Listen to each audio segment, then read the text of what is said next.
ਦੇ ਸਦਕਾ ਅੰਮ੍ਰਿਤ ਵੇਲੇ ਦੇ ਦੀਵਾਨਾਂ ਦੇ ਵਿੱਚ ਹਾਜ਼ਰੀਆਂ ਭਰਨ ਦਾ ਸੁਭਾਗ ਸਾਨੂੰ ਪ੍ਰਾਪਤ ਹੋਇਆ ਹੈ। ਮਹਾਰਾਜ ਜੀ ਦੀ ਪਵਿੱਤਰ ਪਾਵਨ ਬਾਣੀ ਆਸਾ ਦੀ ਵਾਰ ਦਾ ਆਪਾਂ ਨੇ ਕੀਰਤਨ ਸਰਵਣ ਕੀਤਾ ਹੈ,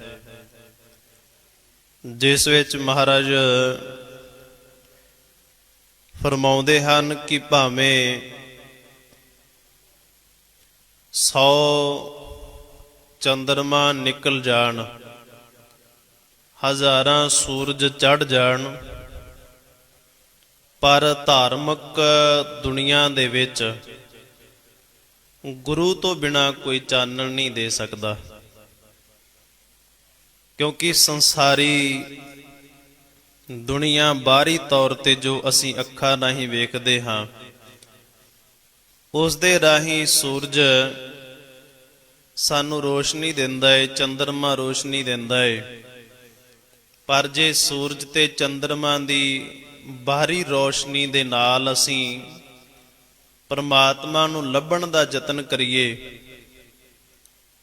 ਤਾਂ ਅਸੀਂ ਬਾਣੀ ਪੜ੍ਹ ਸੁਣ ਤਾਂ ਸਕਾਂਗੇ, ਪਰ ਜੋ ਅੰਦਰ ਦੀ ਰੋਸ਼ਨੀ ਚਾਹੀਦੀ ਹੈ, ਜੋ ਅੰਦਰ ਗਿਆਨ ਚਾਹੀਦਾ ਹੈ, ਉਹ ਗੁਰਬਾਣੀ ਦੇ ਰਾਹੀਂ ਗੁਰੂ ਤੋਂ ਬਿਨਾਂ ਕੋਈ ਨਹੀਂ ਦੇ ਸਕਦਾ।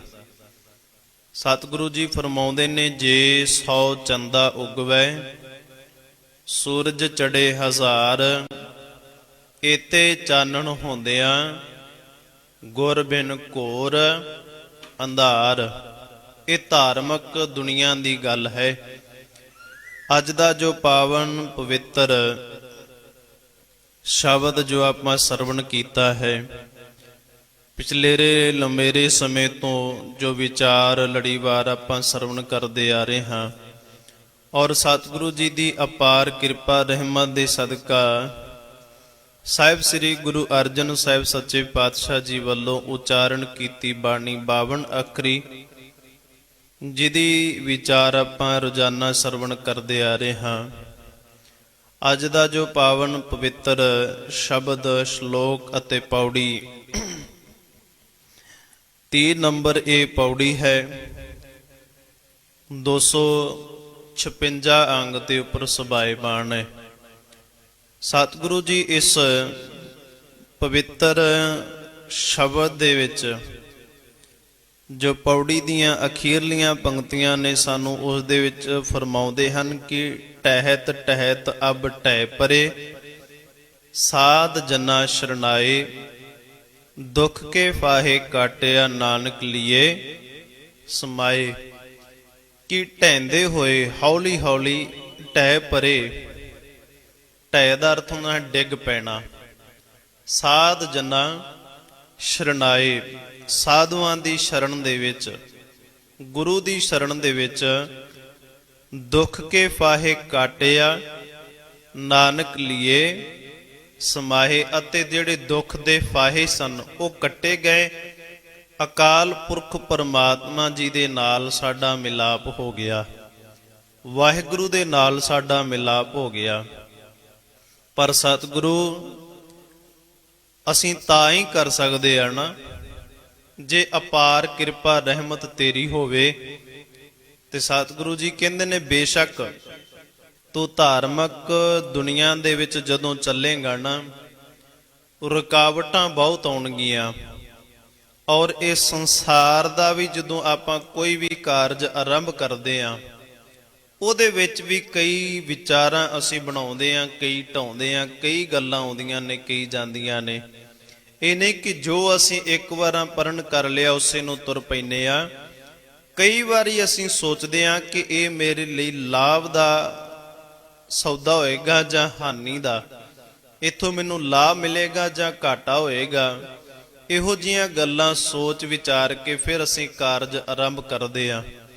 ਤੇ ਜਦੋਂ ਕਾਰਜ ਆਰੰਭ ਕਰ ਲਿਆ ਜਾਂਦਾ ਹੈ, ਉਦੋਂ ਵੀ ਕਈ ਰੁਕਾਵਟਾਂ ਬਣ ਆਉਂਦੀਆਂ ਨੇ। ਤੇ ਮਹਾਰਾਜ ਕਹਿੰਦੇ ਨੇ, ਇਸੇ ਤਰ੍ਹਾਂ ਧਾਰਮਿਕ ਦੁਨੀਆ ਦੇ ਵਿੱਚ ਜਦੋਂ ਆਪਣੇ ਆਪੇ ਨੂੰ ਜਿੱਤਣ ਵਾਸਤੇ ਕੋਈ ਤੁਰਦਾ ਹੈ, ਪਰ ਇੱਕ ਗੱਲ ਧਾਰਨ ਕਰ ਲਵੇ ਕਿ ਉਹਦਾ ਨਿਹਚਾ ਹੋਵੇ ਕਿ ਪ੍ਰਮਾਤਮਾ ਦੇ ਨਾਮ ਨੂੰ ਪ੍ਰਾਪਤ ਕਰਨਾ ਹੈ। ਫਿਰ ਰਸਤੇ ਦੇ ਵਿੱਚ ਆਉਣ ਵਾਲੀਆਂ ਰੁਕਾਵਟਾਂ ਜਿਹੜੀਆਂ ਨੇ ਛੋਟੀਆਂ ਰਹਿ ਜਾਂਦੀਆਂ ਨੇ, ਪਰ ਰੁਕਾਵਟਾਂ ਜ਼ਰੂਰ ਆਉਣਗੀਆਂ। ਜਿਹਨੂੰ ਕਬੀਰ ਸਾਹਿਬ ਜੀ ਕਹਿੰਦੇ ਨੇ, ਵੇਖੋ ਸੰਸਾਰੀ ਜੀਵ ਉਹ ਤਾਂ ਰੁਕਾਵਟਾਂ ਤੋਂ ਤੰਗ ਆਉਣਗੇ ਹੀ ਆਉਣਗੇ। ਉਹ ਤਾਂ ਕਹਿਣਗੇ ਹੀ ਨਾ, ਸੰਸਾਰ ਦੇ ਵਿੱਚ ਸਾਨੂੰ ਬਹੁਤ ਲੋਕਾਂ ਨੇ ਰੁਕਾਵਟਾਂ ਪਾਈਆਂ।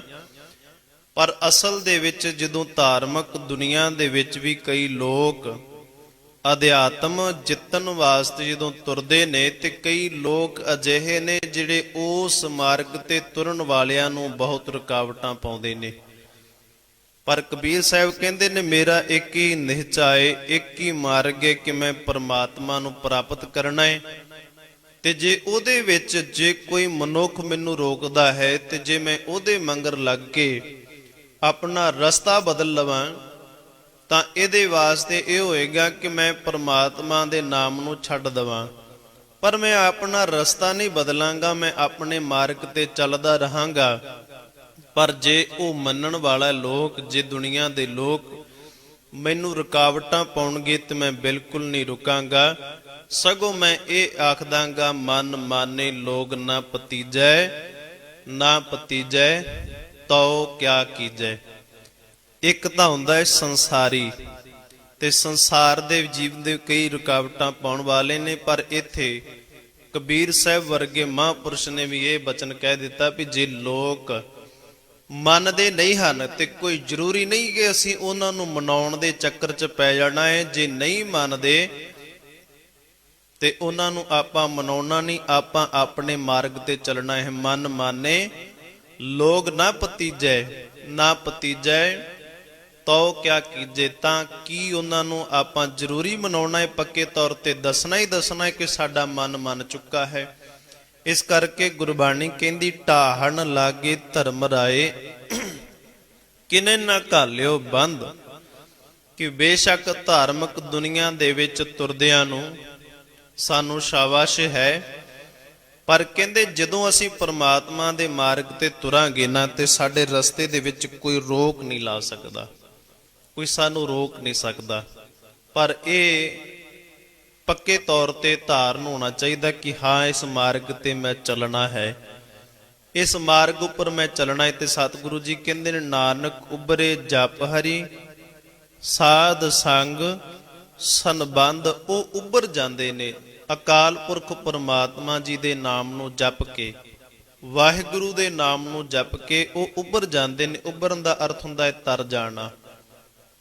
ਵਾਹਿਗੁਰੂ ਦੇ ਨਾਮ ਨੂੰ ਪ੍ਰਾਪਤ ਕਰਕੇ ਇਸ ਧਾਰਮਿਕ ਦੁਨੀਆ ਦੇ ਵਿੱਚ ਅਕਾਲ ਪੁਰਖ ਪਰਮਾਤਮਾ ਨੂੰ ਲੱਭ ਲੈਣਾ। ਤੇ ਮਹਾਰਾਜ ਕਹਿੰਦੇ, ਵੇਖੋ ਜੇ ਅਸੀਂ ਸੰਸਾਰ ਦੇ ਵਿੱਚ ਸੰਸਾਰ ਦੀਆਂ ਗੱਲਾਂ ਸੁਣਦੇ ਰਹੀਏ, ਪਰ ਇੱਕ ਗੱਲ ਸਾਨੂੰ ਜ਼ਰੂਰ ਚੇਤੇ ਦੇ ਵਿੱਚ ਰੱਖਣੀ ਚਾਹੀਦੀ ਹੈ, ਜਿਨਨੇ ਵੀ ਭਗਤੀ ਕੀਤੀ ਹੈ, ਜਿਸ ਨੇ ਵੀ ਸਿਮਰਨ ਕੀਤਾ ਹੈ, ਉਹਨੇ ਕੋਈ ਸੌਖਾ ਰੱਬ ਨੂੰ ਲੱਭਿਆ ਨਹੀਂ। ਪ੍ਰਹਿਲਾਦ ਭਗਤ ਵੇਖ ਲਓ, ਧਰੂ ਭਗਤ ਦੀ ਜ਼ਿੰਦਗੀ ਵੇਖ ਲਈਏ, ਕਬੀਰ ਸਾਹਿਬ ਜੀ ਦੀ ਜ਼ਿੰਦਗੀ ਵੇਖ ਲਈਏ, ਨਾਮਦੇਵ ਜੀ ਦੀ ਜ਼ਿੰਦਗੀ ਵੇਖ ਲਈਏ, ਇੱਥੋਂ ਤੱਕ ਗੁਰੂ ਨਾਨਕ ਸਾਹਿਬ ਜੀ ਤੋਂ ਲੈ ਕੇ ਅਜੋਕੇ ਸਮੇਂ ਦੇ ਸਿੱਖ ਮਹਾਂਪੁਰਸ਼ ਜਿਹੜੇ ਸੱਚੀ ਪ੍ਰੀਤ ਪਰਮਾਤਮਾ ਦੇ ਨਾਲ ਕਰਦੇ ਨੇ। ਗੁਰੂ ਨਾਨਕ ਸਾਹਿਬ ਵੈਸੇ ਸੰਸਾਰ ਨੂੰ ਤਾਰਨ ਵਾਸਤੇ ਗਏ, ਪਰ ਕੀ ਲੋਕਾਂ ਨੇ ਉਹਨਾਂ ਦੀ ਹਰ ਗੱਲ ਨੂੰ ਕਬੂਲ ਕੀਤਾ? ਨਹੀਂ। ਕਈਆਂ ਨੇ ਉਹਨਾਂ ਨੂੰ ਭੂਤਨਾ ਆਖਿਆ, ਕਈਆਂ ਨੇ ਬੇਤਾਲਾ ਕਹਿ ਦਿੱਤਾ, ਕਈਆਂ ਨੇ ਕਹਿ ਦਿੱਤਾ ਇਹ ਬੌਰਾ ਹੋ ਗਿਆ ਹੈ, ਪਾਗਲ ਹੋ ਗਿਆ ਹੈ। ਇੱਥੋਂ ਤੱਕ ਬਚਨ ਸੁਣਨੇ ਪਏ। ਤੇ ਕਈਆਂ ਨੇ ਤਾਂ ਗੁਰੂ ਨਾਨਕ ਸਾਹਿਬ ਸੱਚੇ ਪਾਤਸ਼ਾਹ ਜੀ ਨੂੰ ਲੱਤਾਂ ਮਾਰ ਮਾਰ ਕੇ ਉਹਨਾਂ ਦੇ ਧਾਰਮਿਕ ਅਕੀਦੇ ਤੋਂ ਡੁਲਾਉਣ ਦਾ ਯਤਨ ਕੀਤਾ, ਜਦੋਂ ਕਿ ਉਹ ਕੱਲ ਧਾਰਨ ਆਪ ਰੱਬ ਸੰਸਾਰ ਦੇ ਵਿੱਚ ਆਇਆ। ਤੇ ਜਦੋਂ ਉਸ ਰੱਬ ਰੂਪ ਨੂੰ ਅਜਿਹੇ ਬੋਲ ਸੁਣਨੇ ਪੈ ਸਕਦੇ ਨੇ, ਅਜਿਹੀਆਂ ਗੱਲਾਂ ਸੁਣਨੀਆਂ ਪੈ ਸਕਦੀਆਂ ਨੇ, ਤੇ ਅਸੀਂ ਜੀਵਤਾ ਤੁੱਛ ਬੁੱਧੀ ਵਾਲੇ ਹਾਂ। ਤੇ ਮਹਾਰਾਜ ਕਹਿੰਦੇ ਨੇ, ਵੇਖੋ ਇਹ ਭਾਵੇਂ ਅਸੀਂ ਅਲਪੱਗ ਜੀਵ ਹਾਂ, ਪਰ ਜਦੋਂ ਅਸੀਂ ਪਰਮਾਤਮਾ ਦੇ ਮਾਰਗ ਤੇ ਸੱਚੇ ਤੌਰ ਤੇ ਤੁਰ ਪੈਨੇ ਆ, ਫਿਰ ਸਾਡੇ ਰਸਤੇ ਦੇ ਵਿੱਚ ਰੁਕਾਵਟ ਭਾਵੇਂ ਜਿੰਨੀਆਂ ਮਰਜ਼ੀ ਆਈ ਜਾਣ, ਪਰ ਬੰਦੇ ਦੇ ਅੰਦਰ ਦਾ ਇੱਕ ਹੀ ਬੋਲ ਹੁੰਦਾ ਹੈ, ਹਰ ਜਨ ਰਾਮ ਨਾਮ ਗੁਣ ਗਾਵੇ। ਜੇ ਕੋਈ ਨਿੰਦ ਕਰੇ ਹਰ ਜਨ ਕੀ, ਆਪਣਾ ਗੁਣ ਨਾ ਗਵਾਵੇ। ਜੇ ਹਰੀ ਦੇ ਜਨ ਦੀ ਕੋਈ ਨਿੰਦਿਆ ਵੀ ਕਰ ਦੇਵੇ ਪਰ ਉਹ ਆਪਣੇ ਗੁਣ ਨੂੰ ਛੱਡਦਾ ਨਹੀਂ ਹੈ, ਆਪਣਾ ਗੁਣ ਨਾ ਗਵਾਵੇ। ਹਰ ਜਨ ਰਾਮ ਨਾਮ ਗੁਣ ਗਾਵੇ। ਜੇ ਕੋਈ ਨਿੰਦ ਕਰੇ ਹਰ ਜਨ ਕੀ, ਜੇ ਕੋਈ ਉਸ ਦੀ ਨਿੰਦਿਆ ਕਰੇ ਤੇ ਉਹ ਆਪਣੇ ਗੁਣ ਛੱਡਦਾ ਨਹੀਂ ਹੈ। ਤਾਂ ਔਰ ਇਹ ਸੰਸਾਰ ਦੀ ਇੱਕ ਕਹਾਵਤ ਹੈ ਕਿ ਜਿਹੜਾ ਵੀ ਸੰਸਾਰ ਦੇ ਵਿੱਚ ਤੁਰੇਗਾ ਉਹਨੂੰ ਈਰਖਾ ਦਵੈਸ਼ ਦਾ ਸਾਹਮਣਾ ਕਰਨਾ ਹੀ ਪੈਂਦਾ ਹੈ। ਕਿਧਰੇ ਵੀ ਚਲ ਜਾਓ ਔਰ ਕਿਸ ਥਾਂ ਤੇ ਵੀ ਚਲ ਜਾਈਏ, ਕਿਸੇ ਜਾਤੀ ਧਾਰਮਿਕ ਜਾਂ ਕਿਸੇ ਵੀ ਖਿੱਤੇ ਦੇ ਵਿੱਚ ਜਾ ਕੇ ਵੇਖੀਏ, ਹਰੇਕ ਇਨਸਾਨ ਨੂੰ ਈਰਖਾ ਦਾ ਸਾਹਮਣਾ ਕਰਨਾ ਪੈਂਦਾ ਹੈ। ਈਰਖਾ ਤੋਂ ਭਾਵ ਇਹ ਸੰਸਾਰੀ ਜੀਵ ਹੈ, ਜੇ ਦੁੱਖ ਦੱਸੋਗੇ ਮਜ਼ਾਕ ਉੱਡੇਗਾ, ਜੇ ਸੁੱਖ ਦੱਸੋਗੇ ਤੇ ਈਰਖਾ ਹੋਏਗੀ। ਜੇ ਕਿਸੇ ਨੂੰ ਆਪਣਾ ਦੁੱਖ ਦੱਸਦੇ ਹੋ ਤੇ ਉਹ ਮਜ਼ਾਕ ਕਰੇਗਾ ਸਾਡੇ ਨਾਲ, ਆਪਣੇ ਮਨ ਹੀ ਮਨ। ਤੇ ਜੇ ਉਹਨੂੰ ਕੋਈ ਆਪਦਾ ਸੁੱਖ ਦੱਸਦੇ ਹੋ ਤੇ ਉਹ ਸਾਡੇ ਨਾਲ ਈਰਖਾ ਕਰਨ ਲੱਗ ਜਾਂਦਾ ਹੈ, ਜਦੋਂ ਕਿ ਇਹ ਤਾਂ ਧਾਰਮਿਕ ਮਾਰਗ ਹੀ ਨਹੀਂ ਹੈ। ਪਰ ਮਹਾਰਾਜ ਕਹਿੰਦੇ ਜਦੋਂ ਇਨਸਾਨ ਪਰਮਾਤਮਾ ਨੂੰ ਲੱਭਣ ਤੁਰ ਪਵੇ ਨਾ, ਫਿਰ ਦੇ ਰਸਤੇ ਦੇ ਵਿੱਚ ਕਈ ਰੁਕਾਵਟਾਂ ਆਉਣਗੀਆਂ, ਬਣਨਗੀਆਂ, ਪਰ ਇਹਨਾਂ ਰੁਕਾਵਟਾਂ ਨੂੰ ਤੋੜ ਕੇ ਜਿਹੜਾ ਪਰਮਾਤਮਾ ਨੂੰ ਲੱਭ ਲੈਂਦਾ ਹੈ, ਪਰਮਾਤਮਾ ਦੇ ਨਾਲ ਪ੍ਰੀਤ ਪਾ ਲੈਂਦਾ ਹੈ, ਤੇ ਸਤਿਗੁਰੂ ਜੀ ਕਹਿੰਦੇ ਨੇ ਫਿਰ ਉਹ ਉਸ ਪਰਮਾਤਮਾ ਨੂੰ ਆਪਣੇ ਹਿਰਦੇ ਦੇ ਘਰ ਵਿੱਚ, ਆਪਣੇ ਪਰਮਾਤਮਾ ਨੂੰ ਹਮੇਸ਼ਾ ਸੰਗ ਜਾਣਦਾ ਹੈ। ਤੇ ਇੱਕ ਹੀ ਗੱਲ ਕਹਿੰਦਾ, ਜਦੋਂ ਪਰਮਾਤਮਾ ਮੇਰੇ ਤੋਂ ਵੱਖ ਨਹੀਂ ਹੈ, ਪਰਮਾਤਮਾ ਮੇਰੇ ਤੋਂ ਦੂਰ ਨਹੀਂ ਹੈ, ਤੇ ਇਸ ਸੰਸਾਰ ਦੇ ਜੀਵਾਂ ਨੂੰ, ਇਸ ਸੰਸਾਰ ਫਾਨੀ ਸੰਸਾਰ ਦੇ ਨਾਲ ਬਹੁਤਾ ਸਨੇਹ ਨਹੀਂ ਕਰਨਾ, ਰਹਿਣਾ ਭਾਵੇਂ ਸੰਸਾਰ ਦੇ ਵਿੱਚ ਹੀ ਹੈ। ਇਸ ਕਰਕੇ ਮਹਾਰਾਜ ਕਹਿੰਦੇ ਨੇ ਫਿਰ ਉਦੋਂ ਉਸ ਰੱਬ ਨੂੰ ਲੱਭਣ ਵਾਸਤੇ ਬੰਦੇ ਨੇ ਕੀ ਕੀਤਾ, ਉਹ ਜੰਗਲਾਂ ਨੂੰ ਤੁਰ ਪਿਆ ਵੀ ਇੱਥੇ ਮੈਨੂੰ ਕੋਈ ਬੰਦਗੀ ਨਹੀਂ ਕਰਨ ਦਵੇਗਾ। ਉਹ ਘਰ ਤੋਂ ਬਾਹਰ ਚਲਾ ਗਿਆ, ਇੱਥੇ ਮੈਨੂੰ ਕੋਈ ਸਿਮਰਨ ਨਹੀਂ ਕਰਨ ਦਵੇਗਾ। ਕੋਈ ਟੋਕੇਗਾ, ਕੋਈ ਮੈਨੂੰ ਰਸਤੇ ਦੇ ਵਿੱਚ ਕੋਈ ਕੰਮ ਆਖੇਗਾ ਤੇ ਮੈਂ ਕੰਮ ਕਰਨ ਵਾਸਤੇ ਰੁੱਝ ਜਾਵਾਂਗਾ, ਪਰਮਾਤਮਾ ਛੁੱਟ ਜਾਏਗਾ। ਘਰ ਵਿੱਚ ਰਵਾਂਗਾ, ਧੀਆਂ ਪੁੱਤਰਾਂ ਦੀ ਕੰਨਾਂ ਦੇ ਵਿੱਚ ਆਵਾਜ਼ ਪੈਗੀ, ਪਰਮਾਤਮਾ ਛੁੱਟ ਜਾਵੇਗਾ, ਵਾਹਿਗੁਰੂ ਦੂਰ ਹੋ ਜਾਵੇਗਾ। ਇਸ ਕਰਕੇ ਮੈਂ ਕੋਈ ਉਹੋ ਜੀ ਜਗ੍ਹਾ ਲੱਭਾਂ ਜਿੱਥੇ ਕੋਈ ਨਾ ਹੋਵੇ। ਤੇ ਇਸ ਕਰਕੇ ਬਹੁਤੇ ਸਾਧੂ ਲੋਕ ਜੰਗਲਾਂ ਦੇ ਵੱਲ ਨੂੰ ਤੁਰ ਪਏ, ਜਿਸ ਨੂੰ ਗੁਰੂ ਨਾਨਕ ਸਾਹਿਬ ਜੀ ਨੇ ਸਮਝਾਇਆ, ਭਾਈ ਇਹਨਾਂ ਜੰਗਲਾਂ ਦੇ ਵਿੱਚ ਪਰਮਾਤਮਾ ਨਹੀਂ ਲੱਭਦਾ, ਪਰਮਾਤਮਾ ਹਿਰਦੇ ਘਰ ਦੇ ਵਿੱਚ ਔਰ ਪਰਮਾਤਮਾ ਪਰਿਵਾਰ ਦੇ ਵਿੱਚ ਬੈਠਿਆਂ ਪ੍ਰਾਪਤ ਹੋ ਜਾਂਦਾ ਹੈ। ਤੇ ਗੁਰੂ ਸਾਹਿਬ ਜੀ ਕਹਿੰਦੇ ਨੇ, ਢੱਡਾ ਢੂੰਡਤ ਕਹਾਂ ਫਿਰੋ। ਢੱਡਾ ਅੱਖਰ 35 ਅੱਖਰੀ ਜਿਹੜੀ ਊੜੇ ਐੜੇ ਦਾ ਅੱਖਰ ਜਿਹੜਾ, ਉਹਦੇ ਵਿੱਚ ਇਹ ਟੈਂਕਾ ਠੱਠਾ ਡੱਡਾ ਤੇ ਢੱਡਾ ਵਾਲਾ ਇਹ ਅੱਖਰ ਉਹ ਆਉਂਦਾ ਹੈ। ਢੱਡੇ ਅੱਖਰ ਦੇ ਰਾਹੀਂ ਸਮਝਾਉਂਦੇ ਨੇ, ਕਹਿੰਦੇ ਢੂੰਡਤ ਕਾਂ ਫਿਰੋ, ਢੂੰਡਨ ਆ ਮਨ ਮਾਹੇ। ਕਹਿੰਦੇ ਬਾਹਰ ਤੋਂ ਕੀ ਢੂੰਡਦਾ ਹੈ, ਜੰਗਲਾਂ ਦੇ ਵਿੱਚ ਕਿੱਥੋਂ ਲੱਭਦਾ ਹੈ ਪਰਮਾਤਮਾ ਨੂੰ। ਢੂੰਡਤ ਆ ਮਨ ਮਾਹੇ, ਇਸ ਮਨ ਦੇ ਵਿੱਚ ਪਰਮਾਤਮਾ ਨੂੰ ਲੱਭ, ਮਨ ਦੇ ਵਿੱਚ ਪਰਮਾਤਮਾ ਨੂੰ ਪ੍ਰਾਪਤ ਕਰ। ਜਦੋਂ ਜੰਗਲਾਂ ਦੇ ਵਿੱਚ ਜਾਵੇਂਗਾ ਤੇ ਉੱਥੋਂ ਤੈਨੂੰ ਕੁਝ ਪ੍ਰਾਪਤ ਨਹੀਂ ਹੋਵੇਗਾ। ਜਿਵੇਂ ਬਾਬਾ ਫਰੀਦ ਜੀ ਕਹਿੰਦੇ ਨੇ ਫਰੀਦਾ, ਜੰਗਲ ਜੰਗਲ ਕਿਆ ਭਵੇਂ ਵਣ ਕੰਡਾ ਮੋੜੇ ਹੈ।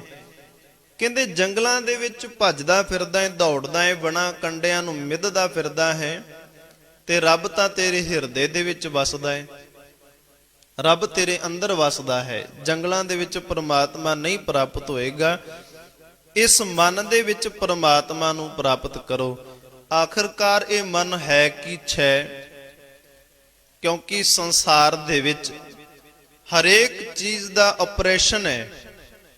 ਸਾਡੇ ਗਿੱਟੇ ਗੋਡੇ ਦਾ ਆਪਰੇਸ਼ਨ ਹੈ, ਸਾਡੀਆਂ ਅੱਖਾਂ ਦਾ ਆਪਰੇਸ਼ਨ ਹੈ, ਸਾਡੇ ਦਿਲ ਦਾ ਆਪਰੇਸ਼ਨ ਹੈ। ਕਦੀ ਤੁਸੀਂ ਸੁਣਿਆ ਨਹੀਂ ਹੋਵੇਗਾ ਕਿ ਅੱਜ ਮੇਰੇ ਮਨ ਦਾ ਆਪਰੇਸ਼ਨ ਹੋ ਰਿਹਾ, ਮੇਰੇ ਮਨ ਦਾ ਵਾਲ ਲੀਕ ਹੋ ਗਿਆ ਹੈ, ਜਾਂ ਮੇਰੇ ਮਨ ਦੇ ਵਿੱਚ ਇਹ ਬਿਮਾਰੀ ਪੈਦਾ ਹੋ ਗਈ, ਉਸ ਨੂੰ ਕੱਢਣ ਦਾ ਆਪਰੇਸ਼ਨ ਕਰਨਾ ਹੈ। ਮਨ ਇੱਕ ਵਿਚਾਰਾਂ ਦਾ ਸੰਗ੍ਰਹਿ ਹੈ, ਜਿੱਥੇ ਸਾਰੀਆਂ ਚੀਜ਼ਾਂ ਇਕੱਠੀਆਂ ਹੋ ਜਾਂਦੀਆਂ ਨੇ। ਔਰ ਜੇ ਮਨ ਤੇ ਮਤ ਨਾ ਹੋਵੇ, ਬੰਦਾ ਇੱਕ ਪਸ਼ੂ ਬਿਰਤੀ ਬਣ ਜਾਏਗਾ। ਮਨ ਤੇ ਮਤ ਦੋਵਾਂ ਦਾ ਹੋਣਾ ਬਹੁਤ ਜ਼ਰੂਰੀ ਹੈ।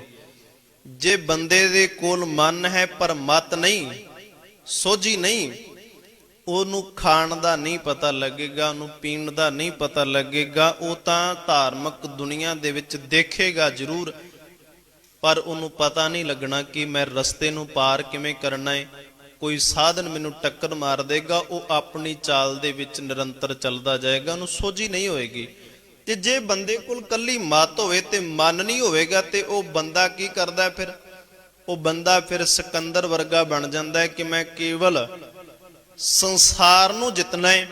ਪਰ ਜਦੋਂ ਉਹਦੇ ਕੋਲ ਕੱਲੀ ਮਤ ਸੀ, ਉਹਨੇ ਸੰਸਾਰ ਨੂੰ ਜਿੱਤਣ ਦਾ ਸੁਪਨਾ ਲਿਆ, ਪਰ ਜਦੋਂ ਉਹਦੇ ਮਨ ਨੂੰ ਸੱਟ ਲੱਗੀ ਕਿ ਲਾਲ ਤਾਂ ਮੈਂ ਕੁਝ ਵੀ ਨਹੀਂ ਲੈ ਕੇ ਚੱਲਿਆ, ਤੇ ਉਹਨੇ ਆਪਣੇ ਅਹਿਲਕਾਰਾਂ ਨੂੰ ਕਹਿ ਦਿੱਤਾ ਮੇਰੇ ਹੱਥ ਖੱਪਣ ਦੇ ਵਿੱਚੋਂ ਬਾਹਰ ਕੱਢ ਦਿਓ। ਇਹ ਦੋਵੇਂ ਚੀਜ਼ਾਂ ਹੋਣੀਆਂ ਬਹੁਤ ਜ਼ਰੂਰੀ ਨੇ, ਮਨ ਤੇ ਮਤ। ਜੇ ਬੰਦਾ ਕੱਲੀ ਮਤ ਨਾਲ ਚੱਲੇਗਾ ਤੇ ਤਾਂ ਵੀ ਰੱਬ ਨਹੀਂ ਲੱਭਦਾ, ਤੇ ਜੇ ਕੱਲਾ ਮਨ ਦੇ ਪਿੱਛੇ ਲੱਗ ਚੱਲੇਗਾ ਤੇ ਤਾਂ ਹੀ ਤਾਂ ਸਤਿਗੁਰੂ ਜੀ ਕਹਿੰਦੇ ਨੇ ਮਨ ਤੇ ਮੁਖ ਇੱਕ ਹੁੰਦਾ ਹੈ ਗੁਰਮੁਖ ਜਿਹਨੇ ਗੁਰੂ ਵੱਲ ਮੁਖ ਕੀਤਾ, ਇੱਕ ਹੁੰਦਾ ਹੈ ਮਨਮੁਖ ਜਿਹਨੇ ਆਪਣੇ ਮਨ ਦੀਆਂ ਸੁਣੀਆਂ। ਤੇ ਮਨ ਇੱਕ ਵਿਚਾਰਾਂ ਦਾ ਸੰਗ੍ਰਹਿ ਹੈ, ਇਕੱਠ ਜਿੱਥੇ ਬਹੁਤ ਸਾਰੀਆਂ ਵਿਚਾਰਾਂ ਇਕੱਠੀਆਂ ਨੇ।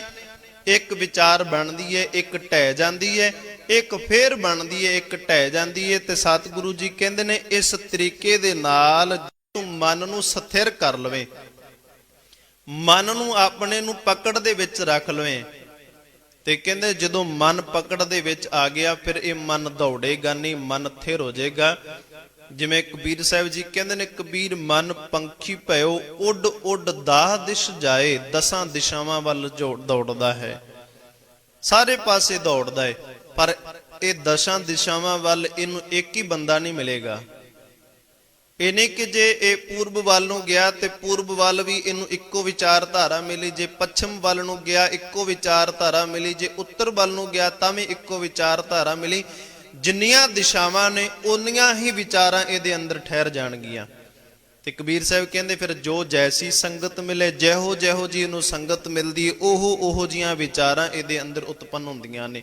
ਜਿਵੇਂ ਜਿਵੇਂ ਨਵੀਂ ਸੰਗਤ ਮਿਲਦੇ, ਨਵੇਂ ਸਾਥੀ ਮਿਲਦੇ ਨੇ, ਉਵੇਂ ਉਵੇਂ ਪੁਰਾਣਿਆਂ ਨੂੰ ਭੁੱਲ ਜਾਂਦਾ ਹੈ, ਨਵੇਂ ਇਹਦੇ ਅੰਦਰ ਗੱਲਾਂ ਆਉਣੀਆਂ ਸ਼ੁਰੂ ਹੋ ਜਾਂਦੀਆਂ ਨੇ, ਆਰੰਭ ਹੋ ਜਾਂਦੀਆਂ ਨੇ।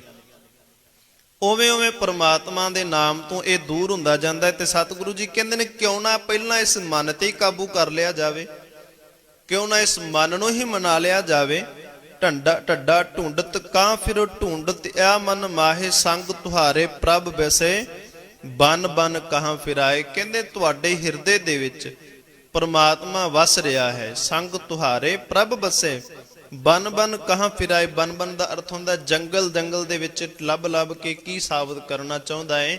ਜੰਗਲਾਂ ਦੇ ਵਿੱਚ ਤੈਨੂੰ ਪਰਮਾਤਮਾ ਨਹੀਂ ਲੱਭੇਗਾ, ਕਿਉਂਕਿ ਜੰਗਲ ਦੇ ਵਿੱਚ ਬੈਠਿਆਂ ਹੋਇਆਂ ਵੀ ਪਰਿਵਾਰ ਦੀ ਯਾਦ ਸਤਾਵੇਗੀ, ਪਰਿਵਾਰ ਦਾ ਮੋਹ ਯਾਦ ਆਵੇਗਾ, ਮਾਇਆ ਦੀ ਲੋੜ ਹੋਏਗੀ। ਥਾਂ ਤੈਨੂੰ ਉੱਥੇ ਜੰਗਲ 'ਚ ਬੈਠਿਆ ਕਿਤੇ ਕੋਈ ਫਲ ਫਰੂਟ ਨਾ ਲੱਭਾ ਤੇ ਰੋਟੀ ਚੇਤੇ ਆਵੇਗੀ, ਪਰਮਾਤਮਾ ਚੇਤੇ ਨਹੀਂ ਆਵੇਗਾ, ਤੈਨੂੰ ਭੋਜਨ ਚੇਤੇ ਆਵੇਗਾ। ਕਹਿੰਦੇ ਇਹ ਰੋਟੀ ਇੱਕ ਅਜਿਹੀ ਛੈ ਹੈ ਜਿਹੜੀ ਪਰਮਾਤਮਾ ਦੇ ਮਾਰਗ ਤੇ ਚੱਲਣ ਵਾਲਿਆਂ ਦਾ ਸਾਥ ਨਿਭਾਉਂਦੀ ਹੈ, ਤੇ ਪਰਮਾਤਮਾ ਦੇ ਮਾਰਗ ਤੇ ਚੱਲਣ ਵਾਲਿਆਂ ਦਾ ਸਾਥ ਛੱਡ ਵੀ ਦਿੰਦੀ ਹੈ। ਜੇ ਇਹ ਨਾ ਮਿਲੇ ਤੇ ਬੰਦਾ ਪਰਮਾਤਮਾ ਨੂੰ ਛੱਡ ਦਿੰਦਾ ਹੈ, ਤੇ ਜੇ ਇਹ ਮਿਲ ਜਾਵੇ ਪਰਮਾਤਮਾ ਰੱਬ ਨੂੰ ਲੱਭ ਲੈਂਦਾ ਹੈ। ਪਰ ਇਹ ਗੱਲਾਂ ਦੋਵੇਂ ਨੇ, ਜੇ ਸੰਤੋਖੀ ਜੀਵਨ ਹੋਵੇ ਤੇ ਜਿਹਨੇ ਰੱਬ ਨੂੰ ਲੱਭ ਲਿਆ ਉਹ ਰੋਟੀ ਵੱਲ ਧਿਆਨ ਨਹੀਂ ਕਰਦਾ। ਕਹਿੰਦੇ ਇੱਕ ਬੱਚੇ ਨੂੰ ਭੁੱਖ ਲੱਗੀ ਬਹੁਤ ਜ਼ਿਆਦਾ, ਤੇ ਮਾਂ ਨੇ ਕੀ ਕੀਤਾ, ਬੜੀਆਂ ਗੱਲਾਂ ਕਰਦੀ ਰਹੀ, ਬੜਾ ਕੁਝ ਸਮਝਾਉਂਦੀ ਰਹੀ, ਆਸੇ ਪਾਸੇ ਧਿਆਨ ਕਰਦੀ ਰਹੀ। ਤੇ ਕਹਿੰਦੇ ਧਿਆਨ ਕਰਦਿਆਂ ਨਾ ਜਦੋਂ ਰਾਤ ਦਾ ਸਮਾਂ ਹੋਇਆ, ਕਦੀ ਮਾਂ ਤਾਰੇ ਵਿਖਾਵੇ, ਕਦੀ ਆਖੇ ਅੰਬਰ ਵੇਖ ਕਿੰਨਾ ਸੋਹਣਾ ਹੈ।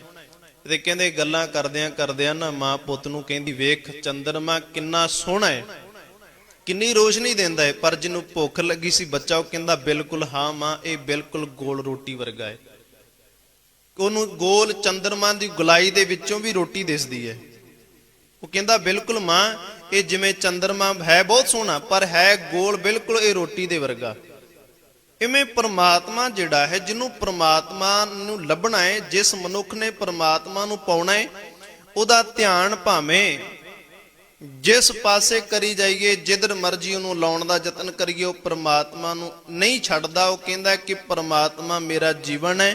ਜਿੰਨਾ ਚਿਰ ਮੈਂ ਪ੍ਰਮਾਤਮਾ ਨੂੰ ਆਖਦਾ ਹਾਂ ਤਦੋਂ ਤੱਕ ਮੇਰਾ ਅੰਦਰ ਸਵਾਸ ਚੱਲਦਾ। ਜੇ ਮੈਂ ਰੱਬ ਭੁੱਲ ਗਿਆ ਤੇ ਮੇਰਾ ਐਂ ਜੀਵਨ ਹੁੰਦਾ ਕਿ ਮੈਂ ਮਰ ਚੱਲਿਆ। ਆਖਾਂ ਜੀਵਾਂ ਵਿਸਰੇ ਮਰ ਜਾਉ।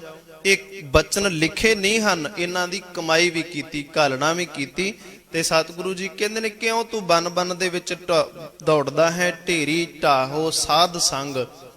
ਫਰਕ ਇੱਥੇ ਪੈਂਦਾ ਕਿ ਜਿਹੜੇ ਅੰਦਰ ਤੇਰੀ ਢੇਰੀ ਲੱਗੀ ਨਾ, ਢੇਰੀ ਦਾ ਅਰਥ ਹੁੰਦਾ ਜਿਵੇਂ ਕੋਈ ਮਿੱਟੀ ਦਾ ਕੋਈ ਬਹੁਤ ਵੱਡਾ ਢੇਰ ਲੱਗਾ ਹੋਵੇ, ਉਹਨੂੰ ਢੇਰੀ ਵੀ ਆਖਿਆ ਜਾਂਦਾ। ਇਵੇਂ ਕਹਿੰਦੇ ਤੇਰੇ ਅੰਦਰ ਹਉਮੈ ਦੀ ਇੱਕ ਢੇਰੀ ਬਣ ਗਈ ਹੈ, ਤੇਰੇ ਅੰਦਰ ਇੱਕ ਹਉਮੈ ਦਾ ਢੇਰ ਲੱਗ ਗਿਆ ਹੈ। ਤੇ ਕਹਿੰਦੇ ਨੇ ਇਹ ਕਿਵੇਂ ਖਤਮ ਹੋ ਸਕਦਾ ਹੈ? ਢੇਰੀ ਢਾਹੋ ਸਾਧ ਸੰਗ, ਸਾਧੂਆਂ ਦੀ ਸੰਗਤ ਦੇ ਵਿੱਚ ਆ ਕੇ, ਗੁਰੂ ਦੀ ਸੰਗਤ ਦੇ ਵਿੱਚ ਆ ਕੇ, ਤੇ ਫਿਰ ਕਹਿੰਦੇ ਨੇ ਉਦੋਂ ਕੀ ਹੋਏਗਾ? ਅਹੰ ਬੁੱਧ ਵਿਕਰਾਲ, ਜਿਹੜਾ ਕਿ ਹਉਮੈ ਬਹੁਤ ਵਿਕਰਾਲ ਰੂਪ ਧਾਰਨ ਕਰੀ ਬੈਠੀ ਹੋਈ ਹੈ, ਇਹ ਖਤਮ ਹੋ ਜਾਏਗੀ। ਇਸ ਨੂੰ ਢਾ ਦਿਓ, ਇਹਨੂੰ ਖਤਮ ਕਰ ਦਿਓ। ਤੇ ਹਉਮੈ ਇੱਕ ਅਜਿਹੀ ਛੈ ਹੈ ਜਿਹੜੀ ਬੰਦੇ ਦੇ ਗੁਣਾ ਕਰਕੇ ਆਉਂਦੀ ਹੈ। ਬੰਦਾ ਗੁਣ ਸਿੱਖਦਾ ਜਾਵੇਗਾ, ਨਾਲ ਨਾਲ ਹਉਮੈ ਆਪਣੇ ਆਪ ਆਉਂਦੀ ਜਾਂਦੀ ਹੈ। ਬੰਦਾ ਗੁਣ ਸਿੱਖਦਾ ਹੈ, ਹਉਮੈ ਨਹੀਂ ਕੋਈ ਵੀ ਸਿੱਖਦਾ। ਹਉਮੈ ਆਪਣੇ ਆਪ ਉੱਭਰਦੀ ਹੈ। ਬੰਦਾ ਗੁਣ ਸਿੱਖਣ ਵਾਸਤੇ ਜਾਂਦਾ ਹੈ। ਸਕੂਲੀ ਪੱਧਰ ਤੇ ਪੜ੍ਹਾਈ ਚੰਗੀ ਕਰ ਲਵੇ, ਸ਼ਾਬਾਸ਼ ਮਿਲਣੀ ਵੀ ਚਾਹੀਦੀ ਹੈ। ਪਰ ਕਹਿੰਦੇ ਨੇ ਉਸ ਸ਼ਾਬਾਸ਼ੇ ਨੇ ਇਸ ਦੇ ਦਿਲ ਦੇ ਉੱਪਰ ਅਜਿਹਾ ਪ੍ਰਭਾਵ ਬਣਾਇਆ ਕਿ ਇਹ ਉਹਨਾਂ ਬਾਕੀਆਂ ਦੇ ਨਾਲੋਂ ਵੱਖਰਾ ਹੋ ਕੇ ਆਪਣੇ ਆਪ ਨੂੰ ਸਮਝਣ ਲੱਗ ਪਿਆ ਕਿ ਜੋ ਮੈਂ ਕਰ ਸਕਦਾ ਕੋਈ ਦੁਨੀਆ ਦੇ ਵਿੱਚ ਕਰ ਨਹੀਂ ਸਕਦਾ। ਉਸ ਹਉਮੈ ਨੇ ਇਹਨੂੰ ਅਜਿਹਾ ਕਰ ਦਿੱਤਾ ਕਿ ਉਹਨਾਂ ਸੰਸਾਰੀ ਜੀਵਾਂ, ਉਹਨਾਂ ਵਿਦਿਆਰਥੀਆਂ ਦੇ ਨਾਲੋਂ ਵੱਖਰਾ ਕਰ ਲਿਆ, ਜਿਹਦੇ ਕਰਕੇ ਇਹ ਇਕੱਲਾ ਰਹਿ ਗਿਆ। ਤੇ ਇਕੱਲਾ ਮਨ ਜਿਹੜਾ ਉਹ ਪਰਮਾਤਮਾ ਨੂੰ ਵੀ ਨਹੀਂ ਲੱਭ ਸਕਦਾ ਤੇ ਨਾ ਉਹ ਸੰਸਾਰ ਦੇ ਵਿੱਚ ਚੱਲ ਸਕਦਾ ਹੈ। ਕਿਉਂਕਿ ਮਹਾਰਾਜ ਨੇ ਕਿਹਾ ਪਹਿਲਾਂ ਸੰਸਾਰ ਦੇ ਵਿੱਚ ਰਹਿਣ ਦਾ ਚੱਜ ਆਵੇ ਤੇ ਤਦੋਂ ਪਰਮਾਤਮਾ ਨੂੰ ਲੱਭਿਆ ਜਾ ਸਕਦਾ ਹੈ, ਤਦੋਂ ਹੀ ਵਾਹਿਗੁਰੂ ਦੀ ਬੰਦਗੀ ਕਰੀ ਜਾ ਸਕਦੀ ਹੈ। ਤੇ ਜੇ ਸੰਸਾਰ ਨੂੰ ਹੀ ਛੱਡ ਕੇ ਅਸੀਂ ਪਰਮਾਤਮਾ ਨੂੰ ਲੱਭਣਾ ਹੈ, ਸੰਸਾਰ ਦੇ ਵਿੱਚੋਂ ਆਖਣਾ ਕਿ ਨਹੀਂ ਜੋ ਧੀਆਂ ਪੁੱਤਰ ਮਾਤਾ ਪਿਤਾ ਹਨ ਇਹ ਵਿਕਾਰ ਹਨ, ਇਹਨਾਂ ਦੇ ਰਾਹੀਂ ਰੱਬ ਨਹੀਂ ਲੱਭਿਆ ਜਾ ਸਕਦਾ। ਪਰ ਮਹਾਰਾਜ ਇਹ ਵੀ ਤਾਂ ਕਹਿੰਦੇ ਨੇ ਨਾ ਕਿ ਗੋਬਿੰਦ ਮਿਲਣ ਕੀ ਇਹ ਤੇਰੀ ਬਰੀਆ। ਇਹ ਮਨੁੱਖਾ ਜਿਹੜਾ ਸਰੀਰ ਮਿਲਿਆ ਏ, ਇਹਦਾ ਕਾਰਨ ਹੀ ਇਹ ਹੈ ਕਿ ਇਸ ਨੂੰ ਤੂੰ ਪਰਮਾਤਮਾ ਦੇ ਨਾਲ ਜੋੜ ਲਵੇਂ। ਸਤਿਗੁਰੂ ਜੀ ਕਹਿੰਦੇ ਨੇ ਇਸ ਢੇਰੀ ਨੂੰ ਢਾ ਦੇ, ਜਿਹੜੀ ਹਉਮੈ ਦੀ ਢੇਰੀ ਅੰਦਰ ਬਣੀ ਹੋਈ ਹੈ। ਹਉਮੈ ਦੀ ਢੇਰੀ ਸੰਸਾਰਿਕ ਗੁਣਾ ਨਾਲ ਨਹੀਂ, ਧਾਰਮਿਕ ਗੁਣਾ ਕਰਕੇ ਵੀ ਆ ਜਾਂਦੀ। ਜਿਹੜਾ ਬੰਦਗੀ ਕਰਦਾ ਉਹਦੇ ਕਰਕੇ ਵੀ ਆ ਜਾਂਦੀ ਹੈ, ਚੰਗੀ ਇਬਾਦਤ ਕਰਦਾ ਉਹਦੇ ਕਰਕੇ ਵੀ ਆ ਜਾਂਦੀ। ਇੱਥੋਂ ਤੱਕ ਕਿ ਭਗਤੀ ਕਰਨ ਵਾਲਿਆਂ ਦੇ ਵਿੱਚ ਵੀ ਇਹ ਆ ਜਾਂਦੀ। ਤੇ ਅੰਦਰ ਜਿਵੇਂ ਜਿਵੇਂ ਬੰਦਾ ਸੇਵਾ ਕਰਦਾ ਹੈ, ਜਿਵੇਂ ਜਿਵੇਂ ਬੰਦਾ ਪਾਠ ਕਰਦਾ, ਇਹਦੀ ਇੱਕ ਬਹੁਤ ਵੱਡੀ ਢੇਰੀ ਬਣ ਜਾਂਦੀ ਹੈ। ਤੇ ਮੇਰੇ ਸਤਿਗੁਰੂ ਜੀ ਕਹਿੰਦੇ ਨੇ ਫਿਰ ਕਾਮ ਕ੍ਰੋਧ ਨਗਰ ਬਹੁ ਭਰਿਆ। ਫਿਰ ਇਹ ਨਗਰ ਜਿਹੜਾ ਨਾ ਭਰ ਜਾਂਦਾ ਹੈ, ਨਕੋ ਨਕ ਭਰ ਜਾਂਦਾ ਹੈ। ਤੇ ਇਸ ਨੂੰ ਕਿਵੇਂ ਖੰਡਨ ਕਰਨਾ ਹੈ? ਮੇਰੇ ਸਤਿਗੁਰੂ ਜੀ ਕਹਿੰਦੇ ਨੇ ਇਹ ਕਾਮ ਕ੍ਰੋਧ ਨਗਰ ਬਹੁ ਭਰਿਆ, ਮਿਲ ਸਾਧੂ ਖੰਡਲ ਖੰਡਾ ਹੈ। ਸਾਧੂਆਂ ਦੀ ਸੰਗਤ ਦੇ ਵਿੱਚ ਮਿਲ ਕੇ ਇਸ ਨੂੰ ਖਤਮ ਕੀਤਾ ਜਾ ਸਕਦਾ, ਇਹਨੂੰ ਖੰਡਨ ਕੀਤਾ ਜਾ ਸਕਦਾ ਹੈ। ਪਰ ਜਿਹਦੇ ਅੰਦਰ ਹਉਮੈ ਲੱਗ ਜਾਵੇ ਉਹ ਪ੍ਰਮਾਤਮਾ ਦੇ ਨਾਲ ਜੁੜਦਾ ਨਹੀਂ। ਸਤਿਗੁਰੂ ਜੀ ਕਹਿੰਦੇ ਨੇ ਸਾਖਤ ਹਰ ਰਸ ਸਾਧ ਨਾ ਜਾਣਿਆ, ਤਿਨ ਅੰਤਰ ਹਉਮੈ ਕੰਡਾ ਹੈ। ਸਾਖਤ ਬੰਦੇ ਨੇ ਪ੍ਰਮਾਤਮਾ ਦੇ ਨਾਮ ਦੇ ਸਵਾਦ ਨੂੰ ਜਾਣਿਆ ਨਹੀਂ, ਕਿਉਂਕਿ ਉਸ ਦੇ ਅੰਦਰ ਹਉਮੈ ਦੀ ਸੂਲ ਚੁਭੀ ਹੋਈ ਹੈ, ਹਉਮੈ ਦਾ ਕੰਡਾ ਚੁਭਿਆ ਹੋਇਆ ਹੈ। ਤੇ ਫਿਰ ਕਹਿੰਦੇ ਜਿਉਂ ਜਿਉਂ ਚੱਲੇ ਚੁਭੇ ਦੁੱਖ ਪਾਵੇ। ਜਿਵੇਂ ਜਿਵੇਂ ਬੰਦਾ ਚੱਲਦਾ ਹੈ, ਕਿਸੇ ਨੇ ਬੁਲਾਇਆ ਨਹੀਂ, ਦੁੱਖ ਹੋਇਆ ਇਹਨੇ ਮੈਨੂੰ ਬੁਲਾਇਆ ਕਿਉਂ ਨਹੀਂ। ਕਿਸੇ ਨੇ ਸਤਿਕਾਰ ਨਾ ਦਿੱਤਾ, ਦੁੱਖ ਹੋਇਆ ਇਹਨੇ ਸਤਿਕਾਰ ਨਹੀਂ ਦਿੱਤਾ। ਜਿਉਂ ਜਿਉਂ ਚੱਲੇ ਚੁਭੇ ਦੁੱਖ ਪਾਵੇ। ਤੇ ਕਹਿੰਦੇ ਨੇ ਫਿਰ ਉਹ ਜਿਵੇਂ ਜਿਵੇਂ ਬੰਦਾ ਚੱਲਦਾ ਹੈ ਨਾ, ਤੇ ਫਿਰ ਉਹ ਚੁਭਦਾ ਹੈ ਤੇ ਬੰਦੇ ਨੂੰ ਦੁੱਖ ਲੱਗਦਾ ਹੈ, ਬੰਦਾ ਦੁਖੀ ਹੁੰਦਾ ਹੈ। ਸਤਿਗੁਰੂ ਜੀ ਤਾਂ ਹੀ ਕਹਿੰਦੇ ਨੇ ਨਾ ਪਹਿਲਾਂ ਇਸ ਵਿਕਰਾਲ ਹਉਮੈ ਨੂੰ ਢਾ ਦੇ, ਅੰਦਰ ਜਿਹੜੀ ਢੇਰੀ ਲੱਗੀ ਹੋਈ ਹੈ। ਸਤਿਗੁਰੂ ਗੁਰੂ ਨਾਨਕ ਸਾਹਿਬ ਸੱਚੇ ਪਾਤਸ਼ਾਹ ਜੀ ਜਦੋਂ ਸੰਸਾਰ ਦੇ ਜੀਵਾਂ ਨੂੰ ਸਮਤ ਬਖਸ਼ਦੇ ਕਰਦੇ ਹੋਏ, ਸੰਸਾਰ ਦੇ ਜੀਵਾਂ ਨੂੰ ਜਿਵੇਂ ਭਾਈ ਗੁਰਦਾਸ ਜੀ ਕਹਿੰਦੇ ਨੇ ਬਾਬਾ ਦੇਖੇ ਧਿਆਨ ਧਰ ਜਲਤੀ ਸਭ ਪ੍ਰਿਥਵੀ ਦਿਸ ਆਈ, ਬਾਝੋਂ ਗੁਰੂ ਗੁਬਾਰ ਹੈ, ਗੁਰੂ ਤੋਂ ਬਿਨਾ ਕੁੱਪ ਅੰਧੇਰਾ ਹੈ ਕਰਦੀ ਸੁਣੀ ਲੁਕਾਈ, ਹਾਏ ਹਾਏ ਕਰਦੀ ਹਾਹਾਕਾਰ ਮੱਚੀ ਹੋਈ ਸੀ ਲੁਕਾਈ ਦੇ ਵਿੱਚ। ਕਿ ਉਹਨਾਂ ਸਮਿਆਂ ਦੇ ਵਿੱਚ ਜਿਹੜੇ ਧਾਰਮਿਕ ਲੋਕ ਸੀਗੇ ਉਹ ਵੀ ਇੱਕ ਹਉਮੈ ਦੇ ਵਿੱਚ ਫਸੇ ਹੋਏ ਸੀ ਤੇ ਹਉਮੈ ਦਾ ਕੰਡਾ ਉਹਨਾਂ ਦੇ ਅੰਦਰ ਚੁਭਿਆ ਹੋਇਆ ਸੀ। ਡਿੰਗੇ ਪਿੰਡ ਦੀ ਕਹਿੰਦੇ ਇੱਕ ਕਹਾਵਤ ਹੈ, ਇੱਕ ਸਾਧੂ ਨਾ 40 ਦਿਨ, ਉਹ ਕਹਿੰਦਾ ਮੈਂ 40 ਦਿਨ ਤੱਕ ਭੋਜਨ ਨਹੀਂ ਛਕਣਾ, ਰੋਟੀ ਨਹੀਂ ਖਾਣੀ, 40 ਦਿਨ ਤੱਕ ਮੈਂ ਰੋਟੀ ਨਹੀਂ ਖਾਵਾਂਗਾ। ਕਿਉਂਕਿ ਇਹ ਮਾਰਗ ਅਜਿਹਾ ਹੈ, ਸੰਸਾਰ ਜਿਹੜਾ ਨਾ ਉਹ ਸੰਸਾਰ ਇੱਕ ਅਜਿਹਾ ਹੈ ਕਿ ਉਹ ਕਦੀ ਵੀ ਇੱਕ ਇਨਸਾਨ ਨੂੰ ਵੇਖਿਆ 10 ਸਾਧੂ ਬੈਠੇ ਹੋ ਨਾ, 10 ਸਾਧੂ, ਉਹਨਾਂ 10 ਸਾਧੂਆਂ ਦੇ ਵਿੱਚ ਜਿੰਨੇ ਪਹਿਲਾਂ ਗੱਲ ਦੱਸੀ ਉਹਦੀ ਗੱਲ ਤੇ ਅਸੀਂ ਵਿਸ਼ਵਾਸ ਕੀਤਾ, ਫਿਰ ਦੂਜੇ ਨੇ ਕੁਝ ਹੋਰ ਦੱਸੀ ਫਿਰ ਉਹਦੀ ਗੱਲ ਤੇ ਵਿਸ਼ਵਾਸ ਕੀਤਾ, ਫਿਰ ਤੀਜੇ ਨੇ ਕੁਝ ਹੋਰ ਦੱਸਿਆ ਫਿਰ ਉਹਦੀ ਗੱਲ ਤੇ ਵਿਸ਼ਵਾਸ ਕੀਤਾ। 10 ਸਾਧੂਆਂ ਨੇ ਵੱਖ-ਵੱਖ ਵਿਚਾਰ ਦੱਸੇ ਪਰ ਅੰਦਰ ਧਾਰਨ ਕੋਈ ਵੀ ਨਾ ਕੀਤਾ, ਅੰਦਰ ਕੋਈ ਵੀ ਧਾਰਨ ਨਹੀਂ ਕੀਤਾ। ਤੇ ਇਹ ਸੰਸਾਰ ਇੱਕ ਅਜਿਹਾ ਜੀਵ ਹੈ, ਸੰਸਾਰੀ ਮਤ ਇੱਕ ਅਜਿਹੀ ਹੈ, ਜਿਵੇਂ ਕੋਈ ਬੋਲੇਗਾ ਉਹਦੀ ਗੱਲ ਨੂੰ ਕੱਟੇਗਾ, ਫਿਰ ਦੂਜਾ ਕੋਈ ਬੋਲੇਗਾ ਉਹਦੀ ਗੱਲ ਨੂੰ ਧਾਰਨ ਕਰੇਗਾ, ਫਿਰ ਤੀਜਾ ਕੋਈ ਬੋਲੇਗਾ ਫਿਰ ਉਹਦੀ ਗੱਲ ਨੂੰ ਧਾਰਨ ਕਰ ਲਵੇਗਾ।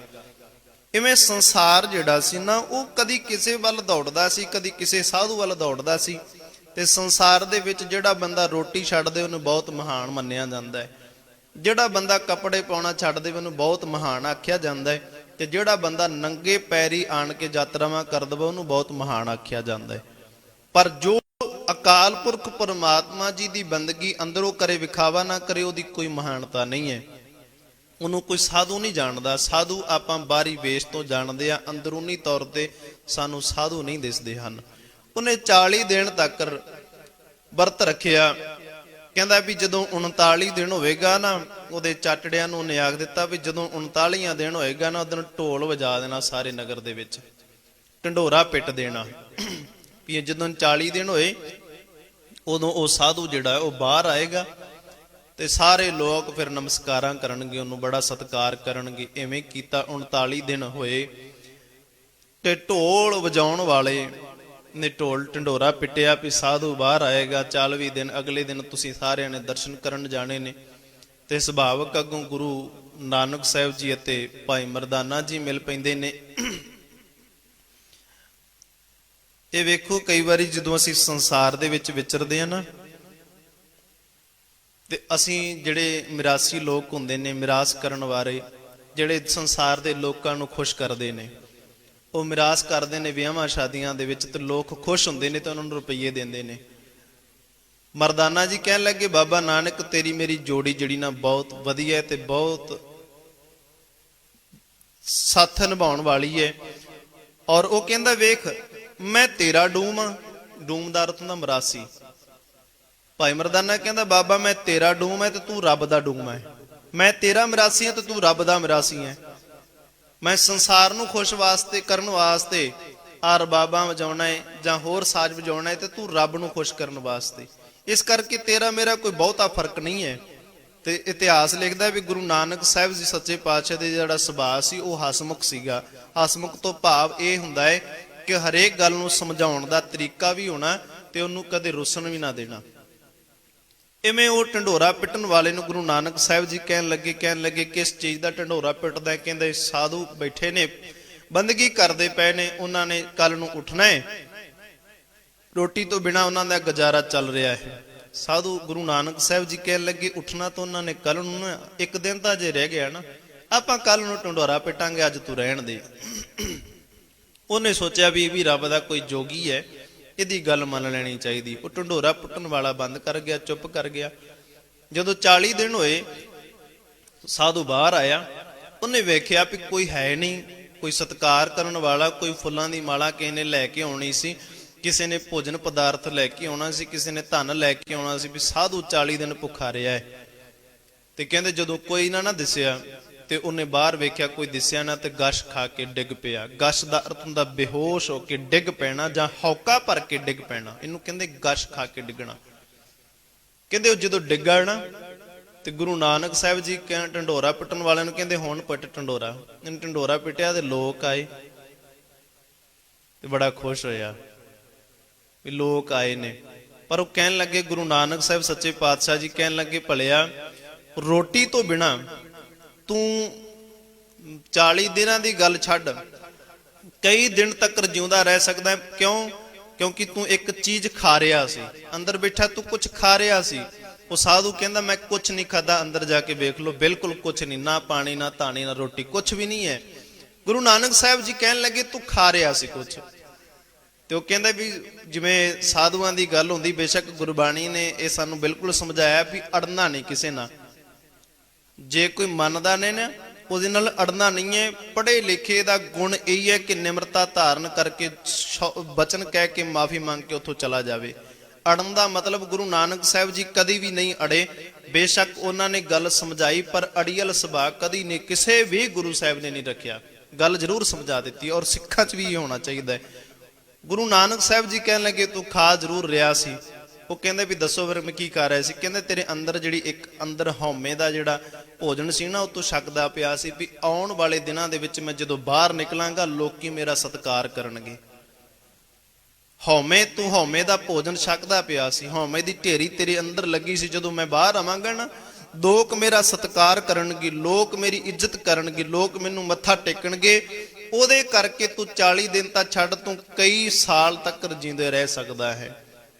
ਇਹ ਹਉਮੈ ਅਜਿਹੀ ਹੈ ਕਿ ਇਹ ਸੰਸਾਰ ਦੇ ਜੀਵਾਂ ਦੇ ਨਾਲੋਂ ਪਰਮਾਤਮਾ ਦੇ ਨਾਲੋਂ ਸਾਨੂੰ ਇੰਨਾ ਜ਼ਿਆਦਾ ਤੋੜ ਦਿੰਦੀ ਕਿ ਬੰਦੇ ਨੂੰ ਕੇਵਲ ਆਪਣਾ ਆਪ ਹੀ ਦਿਸਦਾ ਹੈ। ਤੇ ਗੁਰੂ ਨਾਨਕ ਸਾਹਿਬ ਸੱਚੇ ਪਾਤਸ਼ਾਹ ਜੀ ਕਹਿੰਦੇ ਨੇ ਜੇ ਚੰਗਾ ਹੋਵੇ ਤੇ ਸੰਸਾਰ ਦੇ ਵਿੱਚ ਪਰਮਾਤਮਾ ਨੂੰ ਲੱਭਦਾ ਲੱਭਦਾ ਤੂੰ ਇਹ ਗੱਲ ਆਖ ਦੇਵੇਂ ਮਹਾਰਾਜ ਹੁਣ ਮੇਰੇ ਕੋਲ ਨਾ ਮੈਂ ਕੁਲ ਨਾ ਮੀਠੇ ਬਹਿਣਾ, ਨਾ ਮੇਰਾ ਰੂਪ ਹੈ ਨਾ ਮੇਰਾ ਕੁਛ ਰੰਗ ਹੈ, ਸਭ ਔਗਣ ਮੈਂ ਗੁਣ ਨਹੀਂ ਕੋਈ, ਸਾਰੇ ਔਗਣ ਮੇਰੇ ਵਿੱਚ ਨੇ, ਮੇਰੇ ਕੋਲ ਕੋਈ ਗੁਣ ਨਹੀਂ ਹੈ।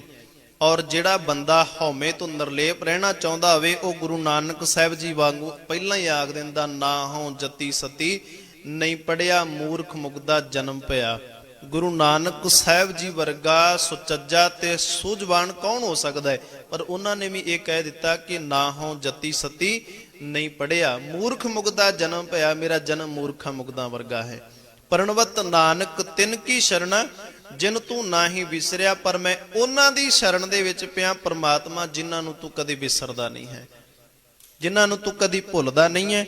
ਤੇ ਮਹਾਰਾਜ ਕਹਿੰਦੇ ਨੇ ਢੇਰੀ ਢਾਹੋ ਸਾਧ ਸੰਗ ਅਹੰ ਬੁੱਧ ਬਿਕਰਾਲ, ਸੁਖ ਪਾਵੋ ਸਹਜੇ ਬਸੋ, ਸੁਖ ਪਾਵੋਗੇ ਆਪਣੇ ਨਿਜ ਘਰ ਦੇ ਵਿੱਚ ਬਸ ਜਾਵੋਗੇ, ਸਹਜੇ ਬਸੋ ਦਰਸ਼ਨ ਦੇਖ ਨਿਹਾਲ। ਤੇ ਕਹਿੰਦੇ ਫਿਰ ਅਕਾਲ ਪੁਰਖ ਪਰਮਾਤਮਾ ਦਾ ਦਰਸ਼ਨ ਤੈਨੂੰ ਹੋਏਗਾ, ਅਕਾਲ ਪੁਰਖ ਪਰਮਾਤਮਾ ਤੈਨੂੰ ਪ੍ਰਾਪਤ ਹੋ ਜਾਵੇਗਾ। ਤੇ ਸਤਿਗੁਰੂ ਜੀ ਕਹਿੰਦੇ ਨੇ ਜਦੋਂ ਢੇਰੀ ਜਾਮੇ ਜੰਮ ਮਰੇ, ਜਦੋਂ ਬੰਦੇ ਦੇ ਅੰਦਰ ਇਹ ਹਉਮੈ ਦੀ ਢੇਰੀ ਜੰਮ ਜਾਵੇ ਨਾ, ਪੱਕੀ ਹੋ ਜਾਵੇ, ਫਿਰ ਬੰਦਾ ਕੀ ਹੋਏਗਾ? ਜੰਮ ਮਰੇ, ਮਰੇਗਾ ਜਨਮੇਗਾ, ਜਨਮ ਮਰਦੇ ਚੱਕਰ ਦੇ ਵਿੱਚ ਪੈ ਜਾਵੇਗਾ, ਆਉਣ ਜਾਣ ਦੇ ਵਿੱਚ ਚੱਕਰ ਦੇ ਵਿੱਚ ਪੈ ਜਾਏਗਾ। ਇਸ ਢੇਰੀ ਨੂੰ ਜੰਮਣ ਨਹੀਂ ਦੇਣਾ, ਹਉਮੈ ਨੂੰ ਅਸੀਂ ਬੈਠਣ ਨਹੀਂ ਦੇਣਾ ਆਪਣੇ ਹਿਰਦੇ ਦੇ ਵਿੱਚ, ਇਹਨੂੰ ਹਮੇਸ਼ਾ ਦੂਰ ਹੀ ਰੱਖਣਾ ਹੈ। ਤੇ ਜਦੋਂ ਹਉਮੈ ਆਵੇ ਗੁਰੂ ਅੱਗੇ ਸੀਸ ਝੁਕਾ ਦਈਏ, ਜੇ ਪ੍ਰਸਾਦ ਬਸੇ ਸੁਖ ਮੰਦਰ ਤਿਸੇ ਧਿਆਏ, ਸਦਾ ਮਨ ਅੰਦਰ ਜਿਹਦੀ ਕਿਰਪਾ ਦੇ ਨਾਲ ਤੈਨੂੰ ਸੋਹਣਾ ਘਰ ਮਿਲਿਆ ਹੈ ਉਸ ਵਾਹਿਗੁਰੂ ਨੂੰ ਆਪਣੇ ਹਿਰਦੇ ਦੇ ਵਿੱਚ ਧਿਆ। ਜੇ ਪ੍ਰਸਾਦ ਤੇਰਾ ਸੁੰਦਰ ਰੂਪ, ਜਿਹਦੀ ਕਿਰਪਾ ਦੇ ਨਾਲ ਤੇਰਾ ਸੁੰਦਰ ਰੂਪ ਹੈ, ਅਨੂਪ ਪਰਮਾਤਮਾ ਨੂੰ ਜਪ। ਜੇ ਪ੍ਰਸਾਦ ਤੇਰੀ ਨੀਕੀ ਜਾਤ, ਜਿਹਦੀ ਕਿਰਪਾ ਦੁਆਰਾ ਤੇਰੀ ਜੰਗੀ ਜਾਤ ਹੈ, ਕੁੱਲ ਹੈ ਸੋ ਪ੍ਰਭ ਸਿਮਰ ਸਦਾ ਦਿਨ ਰਾਤ, ਉਸ ਪਰਮਾਤਮਾ ਨੂੰ ਦਿਨ ਰਾਤ ਹਿਰਦੇ ਦੇ ਵਿੱਚ ਧਿਆ। ਤੇ ਜਦੋਂ ਅਸੀਂ ਇਹ ਸਮਝ ਲਵਾਂਗੇ ਕਿ ਪਰਮਾਤਮਾ ਦੀ ਹੀ ਕਿਰਪਾ ਹੈ, ਫਿਰ ਕਬੀਰ ਸਾਹਿਬ ਜੀ ਵਾਂਗੂ ਆਪਾਂ ਆਖਦੇ ਕਬੀਰ ਮੇਰਾ ਮੁਝ ਮੈਂ ਕਿਛ ਨਹੀਂ, ਜੋ ਕਿਛ ਹੈ ਸੋ ਤੇਰਾ, ਤੇਰਾ ਤੁਝ ਕੋ ਸੌਂਪਤੇ ਕਿਆ ਲਾਗੇ, ਮੇਰਾ ਹੈ ਵੀ ਕੀ ਹੈ ਸਾਡੇ ਕੋਲ? ਕੁਛ ਵੀ ਨਹੀਂ ਹੈ। ਉਹ ਤਾਂ ਸਤਿਗੁਰੂ ਨੇ ਸਾਡੇ ਉੱਪਰ ਕਿਰਪਾ ਕੀਤੀ ਹੈ। ਸਤਿਗੁਰੂ ਜੀ ਦੀ ਇਹ ਅਪਾਰ ਰਹਿਮਤ ਹੈ। ਜਿਨ ਜਿਹਵਾ ਦਿੱਤੀ ਬੋਲੇ ਤਾਤ, ਜਿਨ ਮਨ ਰਾਖਿਆ ਅਗਨੀ ਪਾਏ, ਉਸ ਪਰਮਾਤਮਾ ਜੀ ਦਾ ਸ਼ੁਕਰਾਨਾ ਕਰ ਜਿਸ ਪਰਮਾਤਮਾ ਨੇ ਤੈਨੂੰ ਇਹ ਜਿਹਵਾ ਦਿੱਤੀ ਨੇ, ਜਿਸ ਪਰਮਾਤਮਾ ਨੇ ਤੈਨੂੰ ਸੋਹਣਾ ਸਰੀਰ ਦਿੱਤਾ ਹੈ। ਜਿਨ ਮਨ ਰਾਖਿਆ ਅਗਨੀ ਪਾਏ, ਜਿਸ ਪਰਮਾਤਮਾ ਨੇ ਤੈਨੂੰ ਭਿਆਨਕ ਅਗਨੀ ਦੇ ਵਿੱਚ ਸਰੀਰ ਦਿੱਤਾ ਹੈ। ਬਾਜੇ ਪਵਨ ਆਖੇ ਸਭ ਜਾਏ, ਇਸ ਕਰਕੇ ਪਰਮਾਤਮਾ ਦੇ ਨਾਲ ਤੂੰ ਪ੍ਰੀਤ ਕਰ, ਮੋਹ ਮਗਨ ਲਪਟਤ ਰਹੇ ਹਉ ਆਵੇ ਜਾਏ। ਕਹਿੰਦੇ ਨੇ ਮੋਹ ਦੇ ਵਿੱਚ ਮਗਨ ਹੋਇਆ, ਮਾਇਆ ਦੇ ਵਿੱਚ ਲਪਟਿਆ ਪਿਆ ਹੈ। ਲਪਟਣ ਦਾ ਅਰਥ ਹੁੰਦਾ ਹੈ ਬਿਲਕੁਲ ਚਿੰਬੜਿਆ ਹੋਇਆ ਹੈ ਮਾਇਆ ਦੇ ਮੋਹ ਦੇ ਵਿੱਚ। ਹਉ ਹਉ ਆਵੇ ਜਾਏ, ਹਉਮੈ ਕਰਦਿਆਂ ਕਰਦਿਆਂ ਸੰਸਾਰ ਦੇ ਵਿੱਚ ਜੀਵ ਆਉਂਦਾ ਹੈ, ਸੰਸਾਰ ਦੇ ਵਿੱਚ ਮਰਦਾ ਹੈ।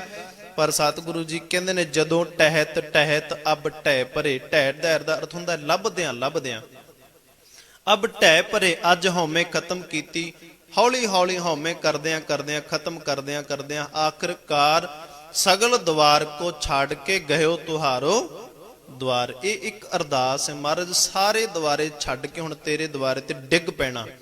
ਬਾਹੇ ਗਹੇ ਕੀ ਲਾਜ ਅਸ ਗੋਬਿੰਦ ਦਾਸ ਤੁਹਾਰ। ਵੇਖੋ ਜੇ ਕੋਈ ਉੱਠ ਨਾ ਸਕਦਾ ਹੋਵੇ, ਜਦੋਂ ਕੋਈ ਡਿੱਗਦਾ ਤੇ ਉੱਠ ਨਾ ਸਕਦਾ ਹੋਵੇ ਤੇ ਉਹਦਾ ਇੱਕ ਕੰਮ ਹੁੰਦਾ ਹੈ, ਉਹ ਰੋਣ ਲੱਗ ਪੈਂਦਾ ਹੈ। ਉਹ ਰੋਣ ਲੱਗ ਪੈਂਦਾ ਹੈ ਤਾਂ ਕਿ ਕੋਈ ਮੇਰੀ ਰੋਣ ਦੀ ਆਵਾਜ਼ ਸੁਣ ਕੇ ਕੋਈ ਮੈਨੂੰ ਚੁੱਕ ਲਵੇ। ਇਹ ਬੱਚਿਆਂ 'ਚ ਬਹੁਤ ਜ਼ਿਆਦਾ ਹੁੰਦਾ ਹੈ ਕਿ ਜਦੋਂ ਬੱਚਾ ਕੋਈ ਡਿੱਗਦਾ ਨਾ ਤੇ ਉਹ ਡਿੱਗਦਾ ਤੇ ਰੋਣ ਲੱਗ ਪੈਂਦਾ ਤੇ ਮਾਂ ਪਿਓ ਉਸ ਡਿੱਗੇ ਬੱਚੇ ਨੂੰ ਕਹਿੰਦੇ ਕੁਛ ਨਹੀਂ ਹੋਇਆ, ਕੋਈ ਸੱਟ ਨਹੀਂ ਲੱਗੀ, ਚੁੱਕ ਕੇ ਗੱਲ ਨਾਲ ਲਾ ਲੈਂਦੇ ਨੇ। ਇਹ ਵੀ ਸਾਡਾ ਮਾਂ ਪਿਓ ਹੈ ਗੁਰੂ, ਉਹਦੇ ਅੱਗੇ ਡਿੱਗ ਕੇ ਜਦੋਂ ਅਸੀਂ ਡਿੱਗਦੇ ਹਾਂ ਤੇ ਇੱਕ ਅਰਦਾਸ ਹੋਣੀ ਚਾਹੀਦੀ ਨਿਮਰਤਾ ਦੇ ਵਿੱਚ, ਬਾਹੇ ਗਹੇ ਕੀ ਲਾਜ ਆਸੇ। ਸਤਿਗੁਰੂ ਮੇਰੀ ਬਾਹ ਫੜ ਕੇ ਹੁਣ ਮੇਰੀ ਲਾਜ ਰੱਖ ਲੈ, ਡਿੱਗ ਤਾਂ ਮੈਂ ਪਿਆ ਹੀ ਤੇਰੇ ਦਰ ਤੇ। ਗੋਬਿੰਦ ਦਾਸ ਤੁਹਾਰ, ਹੈ ਰੱਬ ਜੀ ਮੈਂ ਤੇਰਾ ਦਾਸ ਹਾਂ, ਤੇਰੇ ਘਰ ਦਾ ਕੁੱਕਰ ਹਾਂ।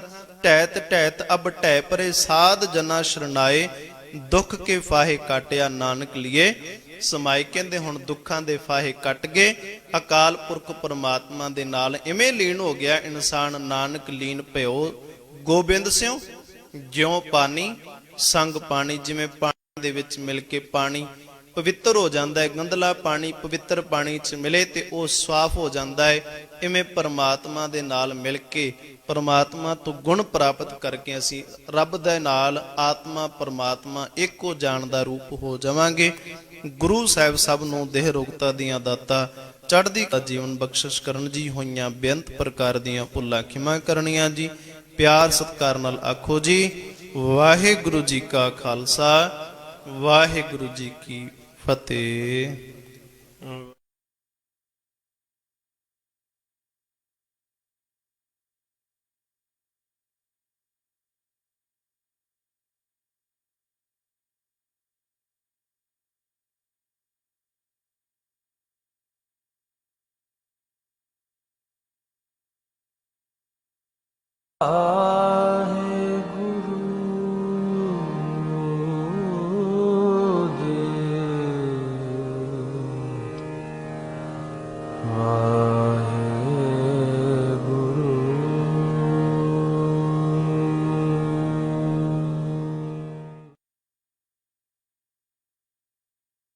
BR ਰਿਕਾਰਡਸ ਦਾ ਧਾਰਮਿਕ ਉਪਰਾਲਾ। ਖਾਲਸਾ ਮੇਰਾ ਰੂਪ ਹੈ ਖਾਸ, ਖਾਲਸੇ ਮੈਂ ਹੂੰ ਕਰੋ ਨਿਵਾਸ। ਖਾਲਸਾ ਮੇਰਾ ਰੂਪ ਹੈ ਖਾਸ, ਖਾਲਸੇ ਮੈਂ ਹੂੰ ਕਰੋ ਨਿਵਾਸ। ਚਲਾ ਨਿਰਾਲੀ ਚਲਾ ਨਿਰਾਲੀ ਚਲਾ ਨਿਰਾਲੀ ਭਗਤਾਂ ਕੇਰੀ, ਵਿਖਮ ਮਾਰਗ ਚੱਲਣਾ ਭਗਤਾਂ ਕੀ। ਚਾਲ ਨਿਰਾਲੀ ਭਗਤਾਂ ਕੀ, ਚਾਲ ਨਿਰਾਲੀ ਭਗਤਾਂ ਕੀ, ਚਾਲ BR ਰਿਕਾਰਡਸ ਦਾ ਧਾਰਮਿਕ ਉਪਰਾਲਾ। मैं हो परम पुरख को दासा, मैं हो परम पुरख को दासा। देखने आयो जगत तमाशा, देखने आयो जगत तमाशा। मैं हो परम पुरख को दासा, मैं हो परम पुरख को दासा। ਸਿੰਘ ਰਿਕਾਰਡਸ। हर बिन अबर न जाना, हर बिन अबर न जाना। पया दीवाना चाह का नानक बौराना, नानक बौराना। पया दीवाना चाह का नानक बौराना, नानक बौराना। पया दीवाना खूबसूरत खाना रखे ख्याल, लाइट आई ड्रॉप, धूल मिट्टी, पॉल्यूशन, टीवी कंप्यूटर की हानिकारक किरणें, फिर आंखों में लाली, थकान, पानी आना, कुकरे, जाले, मोतियाबिंद या आंखों की कम होती रोशनी के लिए इस्तेमाल करें